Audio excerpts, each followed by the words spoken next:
Hello students, कैसे हो बच्चों? So from yesterday we have started our series of some special tips related to the competitive exams. In the previous lecture I have explained you one very important question based on the topic of SHM and gravitation. But in today's lecture मैं आपके लिए आज लेके आया हूं कुछ special questions based on the topic of friction.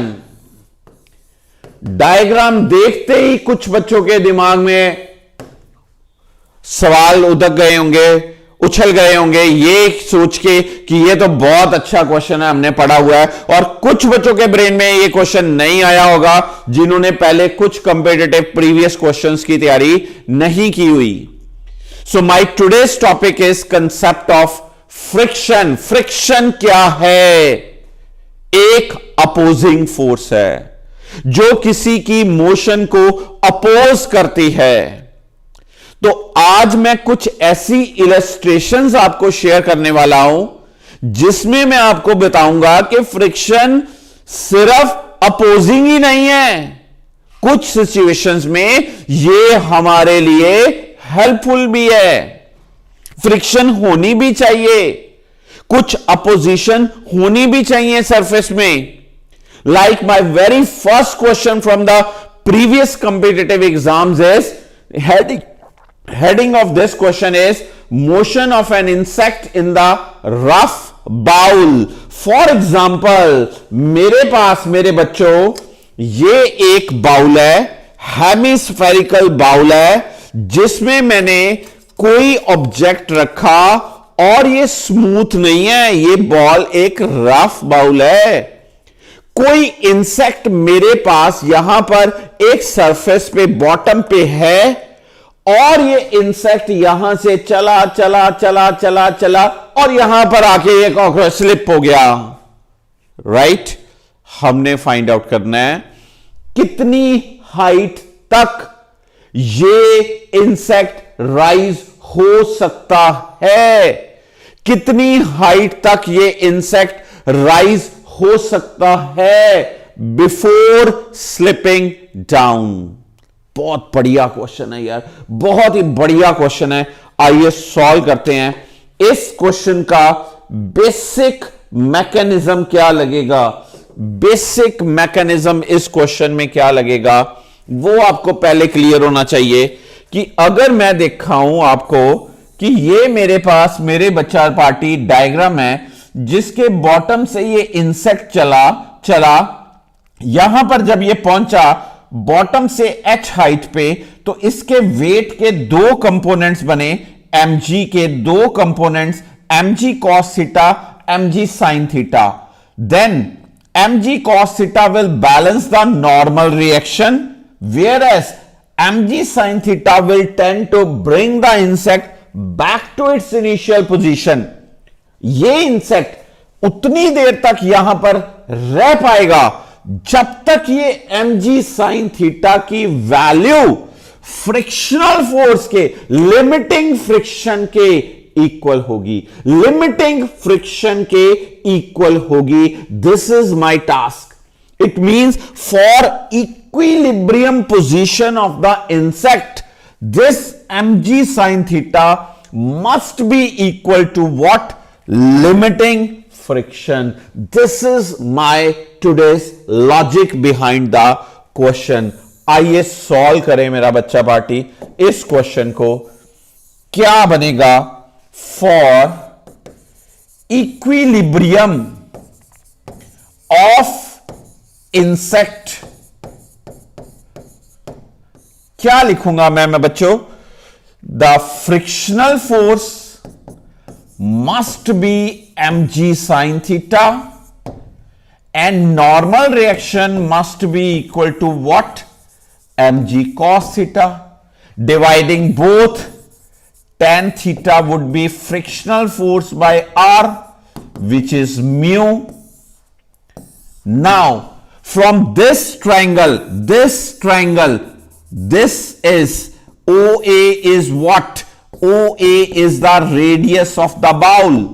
This O P कह लें, OP is what? It is y. Then AP would be what? Root r square minus y square. और tan थीटा क्या होएगा? Root r square minus y square divide by y equals to mu. यहां से root r square minus y square must be equal to mu y.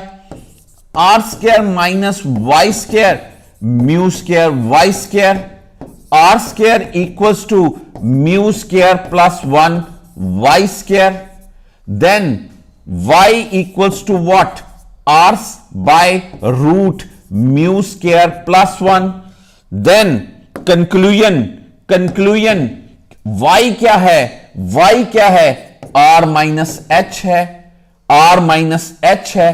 This is r by mu square plus 1. तो यहां से क्या आपसे h की value नहीं निकलेगी? सर निकलेगी. क्यों नहीं निकलेगी? बिल्कुल निकलेगी. तो क्या बच्चा पार्टी वैल्यू आएगी? क्या h की वैल्यू होनी चाहिए? कितनी हाइट तक ये इंसेक्ट क्रॉल होना चाहिए? तो आपको आंसर याद रखना है बच्चों. क्या आंसर याद रखना है?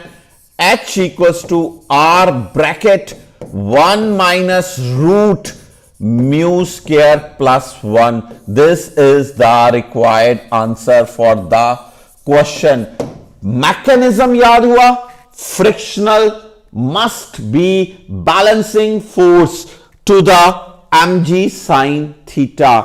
Friction की वैल्यू mg sin theta के इक्वल होनी चाहिए. यानी कि फ्रिक्शन होगी तो ये ऊपर जा पाएगा. फ्रिक्शन ही नहीं होगी, एक्सेस स्लिपरी, ये बाउल एक्सेस स्लिपरी बाउल होगा.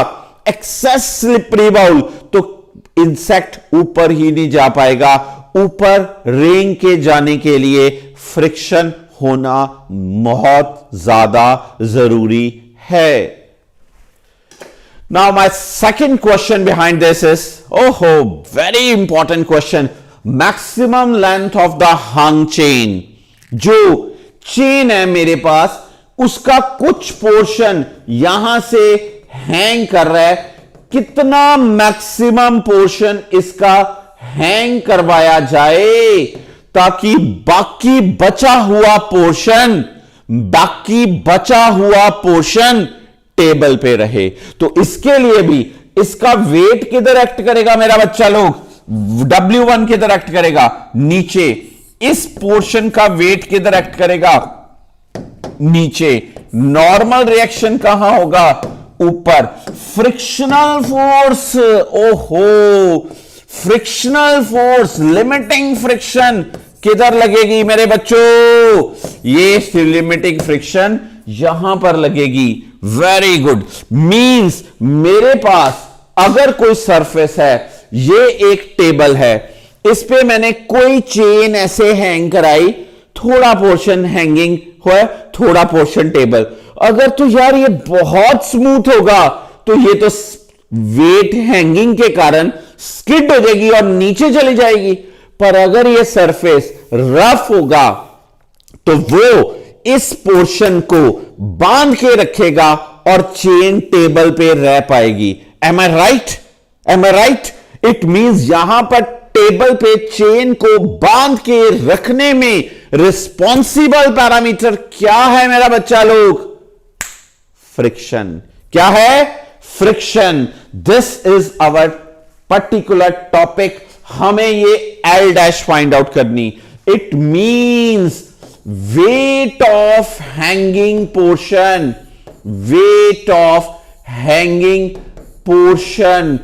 क्या होगा? वो W1, right?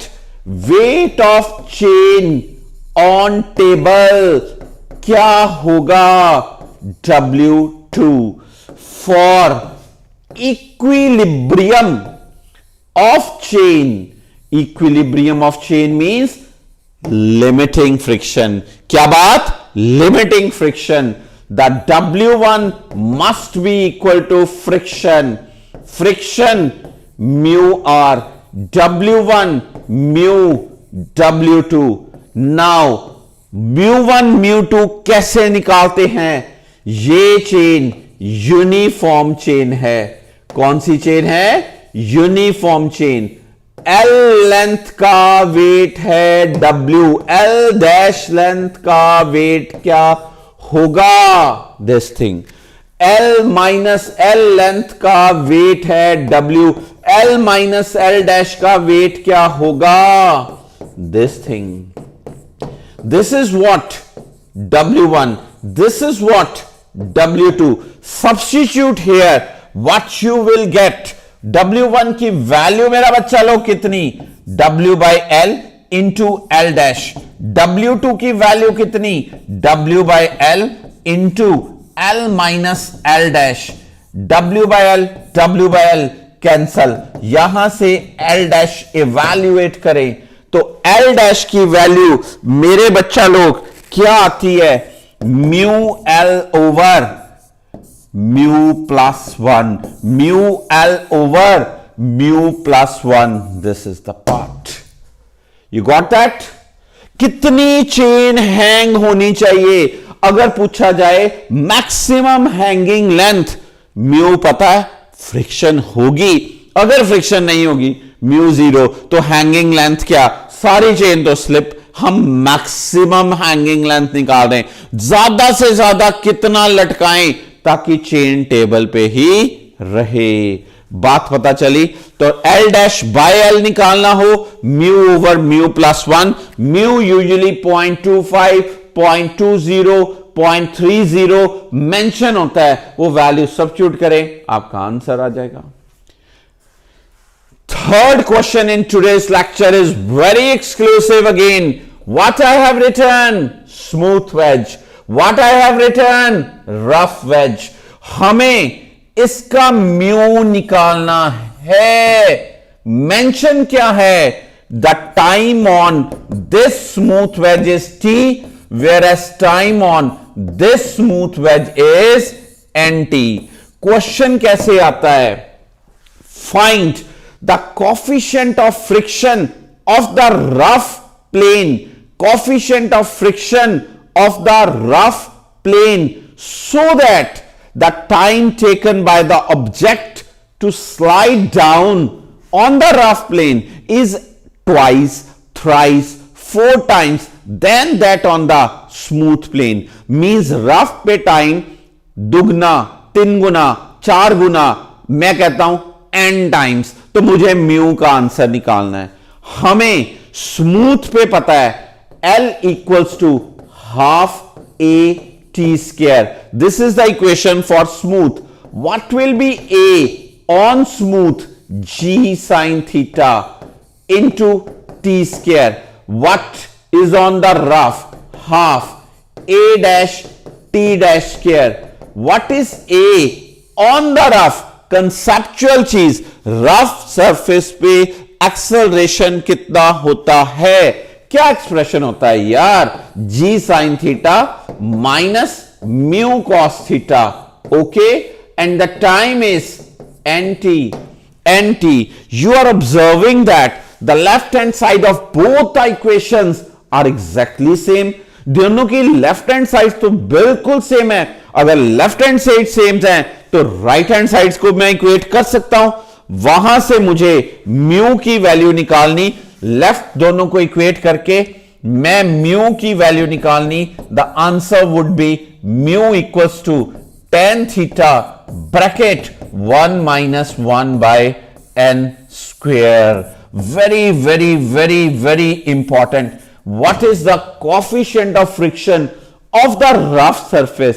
अगर दिया हो रफ का टाइम डबल, यहां n2 पुट कर दो, ट्रिपल n3 पुट कर दो, 4 टाइम्स n4 पुट कर दो। यार उसमें कौन सी? यूजुअली काफी क्वेश्चंस में डबल और ट्रिपल टाइम ही होता है, इससे आगे एग्जामिनर नहीं जाते। पता चला क्वेश्चन को कैसे याद रखोगे? Comparison of the rough and the smooth surface. Now the next question is very good question. अगर हमारे पास एक काट है, काट मींस एक बग्गी है, एक ब्लॉक है, उसके साथ कोई मास अटैच है, आप कितने एक्सेलरेशन से इस कार्ट को चलाओ ताकि ये जो छोटा सा मास है ये नीचे ना गिरे, ये नीचे ना गिरे। What should be the maximum acceleration of the cart? Cart के जाने के लिए कितना एक्सेलरेशन मैक्सिमम, ताकि ये ब्लॉक नीचे ना गिरे। कंसेप्चुअल नॉलेज, जब इसको फोर्स लगाओगे, इधर कार्ट को फोर्स लगाई, इस छोटे ब्लॉक पे एक pseudo force, knowledge of pseudo force, जिधर कोई चीज एक्सेलरेशन से जाती है सूडो फोर्स, रिएक्शन फोर्स उसी के अपोजिट लगती है उस ऑब्जेक्ट पे। जैसे आप कार में बैठे रहो और कार बहुत स्पीड से आगे जाए, आपको पीछे की तरफ फोर्स लगती है, एकदम से ब्रेक मारो, कार आप आगे की तरफ फोर्स फील करते हो। प्रैक्टिकल ऑब्जर्वेबल चीज है यह, ओके। और ये सूडो फोर्स लगी, इसका वेट किधर लगा? नीचे लगा, और इसके बीच फ्रिक्शन किधर लगेगी? ऊपर लगेगी। This is the logic behind the question. और आपको पता है ये तब नहीं गिरेगा for equilibrium of mass m, the frictional force must be greater than or at least equal to what? The weight of this thing. It means frictional force क्या है? Frictional force क्या है? mu r must be greater than.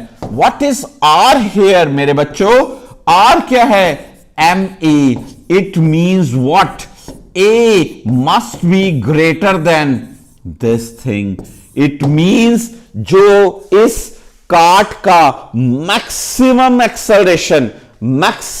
Acceleration वो कितना, वो greater तो कोई भी वैल्यू हो सकती, यहां पर मैं लिखूंगा minimum acceleration must be equal to क्या this way, this is a greater than g by mu, और minimum acceleration would be what?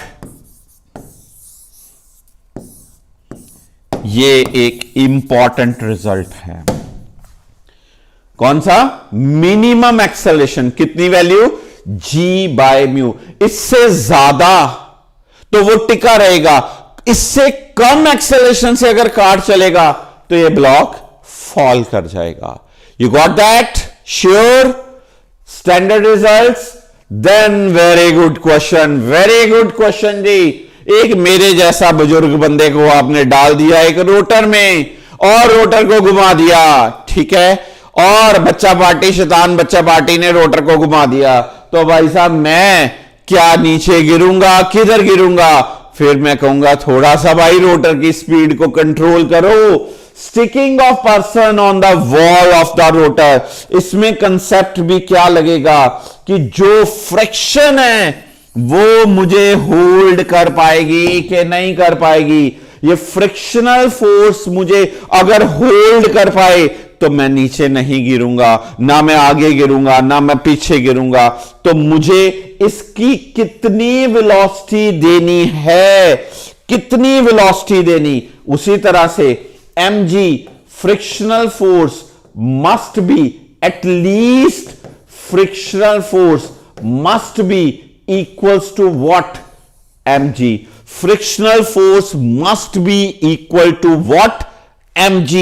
Weight of the person. What is frictional force? mu r. This is mg.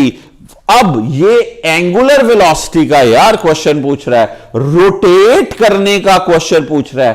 Rotor means rotating drum, okay. जब normal reaction लेना है, normal reaction, तो normal reaction में क्या आएगा? Centripetal force. What is centripetal force? Which is m r omega square equals to क्या? mg। तो यहां से आपके पास ओमेगा की वैल्यू कितनी आएगी? ओमेगा स्क्वायर क्या आएगा? g by mu r।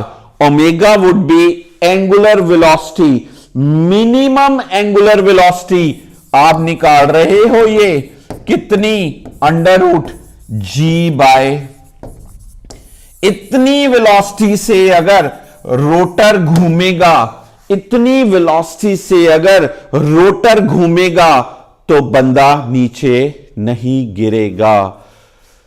तो मेरे ये क्वेश्चंस क्लियर हुए मेरे बच्चा। पहला क्वेश्चन कौन सा? Insect crawling in a frictional bowl. Second, maximum hanging length from the table so that बाकी बची हुई चेन टेबल पे रहे। Third question, smooth plane, rough plane, इनके टाइमिंग्स का कंपैरिजन दिया होगा और म्यू पूछेगा। फोर्थ, कितने एक्सेलरेशन से ये काट चलना चाहिए, कम से कम एक्सेलरेशन से, ताकि ये ब्लॉक नीचे ना गिरे। उससे कम एक्सेलरेशन हुआ तो ये काट नीचे गिर, ये काट से ये अटैच्ड ब्लॉक नीचे गिर जाएगा। This part.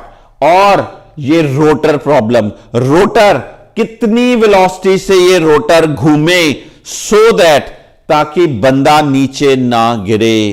Hopefully these few 5 questions these are the most exclusive questions from the topic of the friction from the previous JEE mains and NEET paper questions I have explained. Hopefully this lecture is clear to all of you. Thank you so much guys. Keep on tuning with my YouTube channel. Thank you so much बच्चे। पढ़ते रहिए, आगे बढ़ते रहिए।